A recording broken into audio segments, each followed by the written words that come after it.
तो दोस्तों पिछले व्लॉग में हमने एक्सप्लोर किया शंघाई।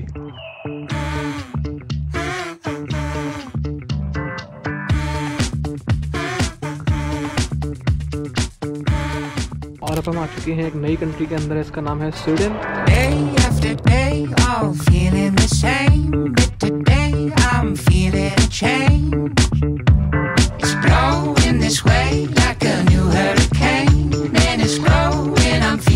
स्वीडन हम लोग 3 से 4 दिन एक्सप्लोर करेंगे। इसकी 2 सिटीज़ हैं मेन, एक है गॉथेनबर्ग जो कि इसकी सेकंड लार्जेस्ट सिटी है और दूसरी है सबसे बड़ी सिटी इसकी स्टॉकहोम।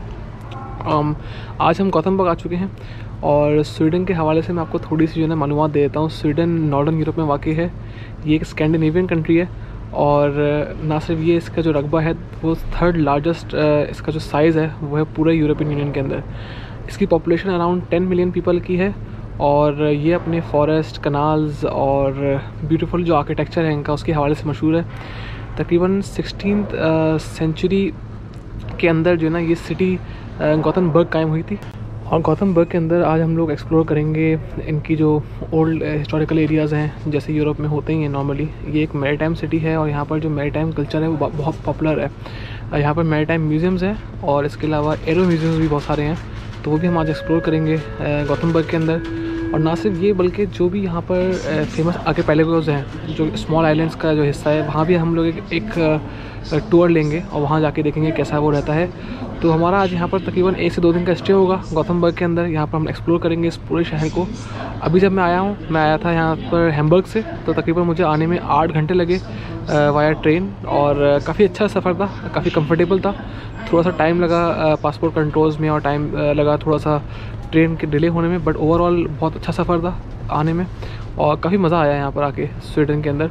और अभी तक तो यहाँ पर वेदर ही बहुत अच्छा है। आज तकरीबन 22 डिग्री 23 डिग्री फोरकास्टेड है। I mean may here. तो आज जो ना देखते हैं कैसा रहता है शहर को और फिर आपको आगे चल के पूरा ही शहर घुमाते हैं। मेरे साथ बने रहिएगा।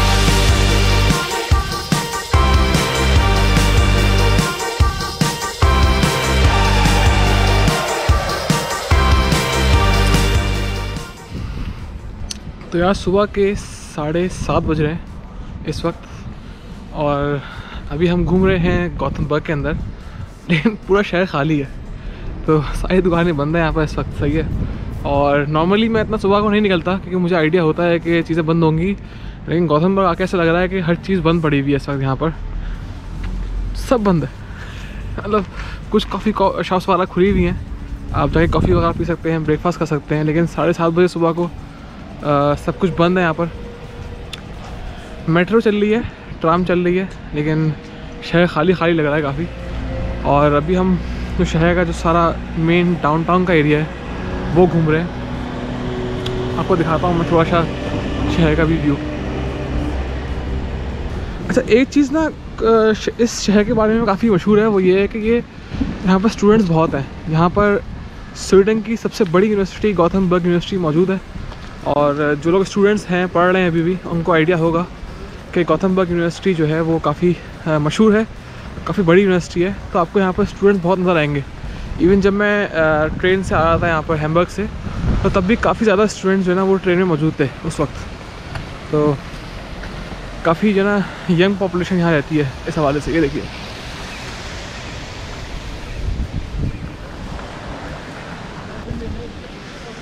और ना सिर्फ ये, गॉथेनबर्ग जो है वो एक बहुत ही अहम पोर्ट है पूरे स्कैंडिनेविया की। I think one of the largest port में से एक है ये पूरे स्कैंडिनेविया की, और काफ़ी पुरानी बंदरगाह भी है ये, मतलब बहुत टाइम हो गया इसको बने हुए।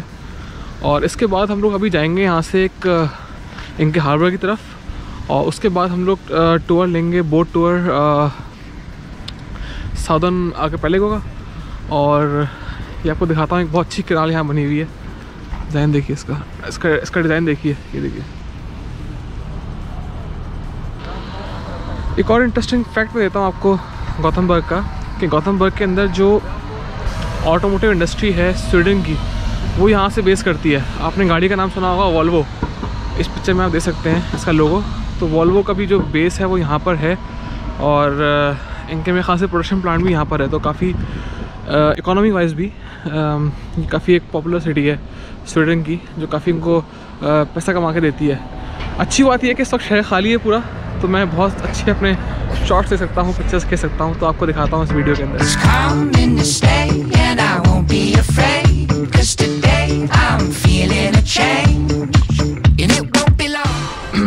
अच्छा, इस एरिया को कहते हैं लीला बोमिन, और यहाँ से आपको नॉर्मली जो टूर होता है बोट का और क्रूज़ का वो मिलता है। अभी तकरीबन 8:30 से 9 का टाइम है, लेकिन अभी तक यहाँ पर कुछ खुला हुआ नहीं है, पूरा शहर बंद पड़ा हुआ है और दिन निकल चुका है। लेकिन मुझे लगता नहीं है कि कोई इस वक्त टूर अवेलेबल है यहाँ पर। आप देखिए खाली पड़ा हुआ सब कुछ, सब बंद है।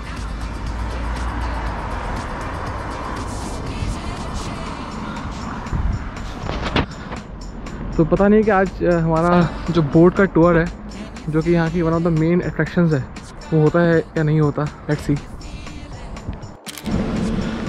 चले, कुछ तो एक चीज़ नज़र आई यहाँ पर देखने के लिए गॉथमबर्ग के अंदर, वो है पोर्ट ऑफ गॉथमबर्ग, जो कि सामने मौजूद है। मैंने आपको बताया कि ये स्कैंडिनेवियन कंट्रीज़ की और जो नॉर्दर्न यूरोपियन कंट्रीज़ की एक one of the main ports में से एक है। सामने देखें ये पोर्ट बनी हुई है।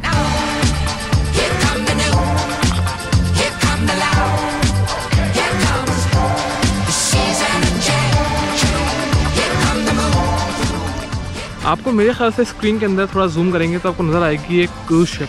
वो देखिए,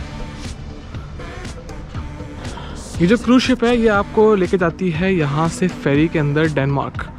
तो अगर आपको फेरी में सफ़र करना है तो you can easily go from there, और आप वहाँ से तकरीबन 1 घंटे की फेरी है, उसमें आप जा सकते हैं डेनमार्क।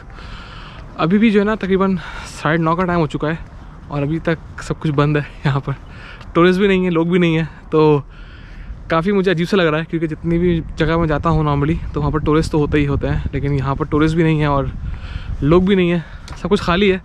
तो पिक्चर्स लेने के लिए अच्छा टाइम है, बट काफ़ी जो है ना वो स्लो सिटी है ये अभी तक जो मैंने देखी है। यूरोप की सबसे ज़्यादा स्लोएस्ट सिटी मैंने अभी तक गॉथमबर्ग ही देखी है।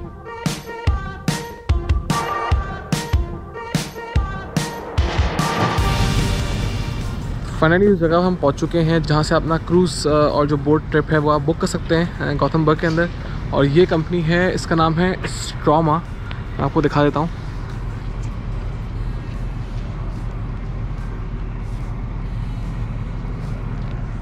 ये आप बुक कर सकते हैं ऑनलाइन, और तकरीबन इसकी प्राइस है 390 स्वीडिश क्राउन्स, जो कि आई थिंक रीज़नेबल है। इतनी ही प्राइस होती है हर जगह पे बोट क्रूज़ की।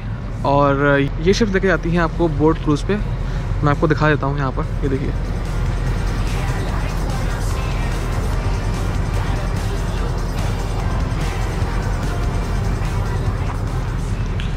तो बस ये लोग अभी स्टार्ट कर रहे हैं और तकरीबन 2.5 घंटे बाद ये स्टार्ट होगा। तो मैंने टिकट ऑनलाइन ले लिया है। थोड़ा सा आगे से घूम के आते हैं, फिर आपको लेके चलते हैं बोट क्रूज़ पे। अब हम थोड़ी सी सिटी की हाइट पे आ गए हैं और यहाँ से आपको थोड़ा व्यू अच्छा आता है शहर का।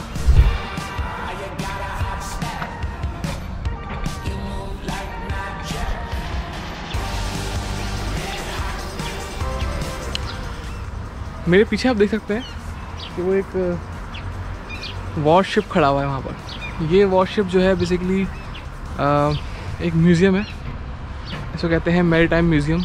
और हमने पाकिस्तान वगैरह में और काफ़ी ममालिक में देखे हुए हैं मैरीटाइम म्यूज़ियम, तो यहाँ मैं इसको स्किप करूँगा।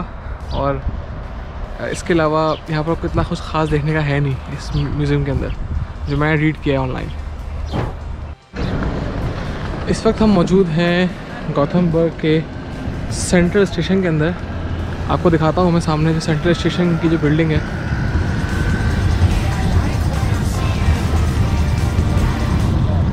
और हर स्कैंडिनेवियन कंट्री की तरह, नॉर्थ यूरोपियन कंट्री की तरह इनका जो इंफ्रास्ट्रक्चर है वो बेस्ट है। बहुत अच्छा इंफ्रास्ट्रक्चर है यहाँ पर। ट्राम्स, मेट्रो बहुत इजीली हर जगह आपकी एक्सेसिबल है उससे। तो काफ़ी ज़बरदस्त चीज़ लगी मुझे ये यहाँ पर। और इनकी जो तमाम की तमाम ट्राम की फ़्लीट है और बसेस की फ़्लीट है वो सब की सब इलेक्ट्रिक है। और जो यहाँ की हवा है उसमें पॉल्यूशन नहीं है इतना। तो काफ़ी अच्छा लगा मुझे यहाँ पर घूम के इस हवाले से, ख़ास तौर पे कि इस शहर के अंदर हवा काफ़ी क्लीन है और एटमॉस्फेयर काफ़ी जो है ना साफ़ सुथरा है यहाँ पर।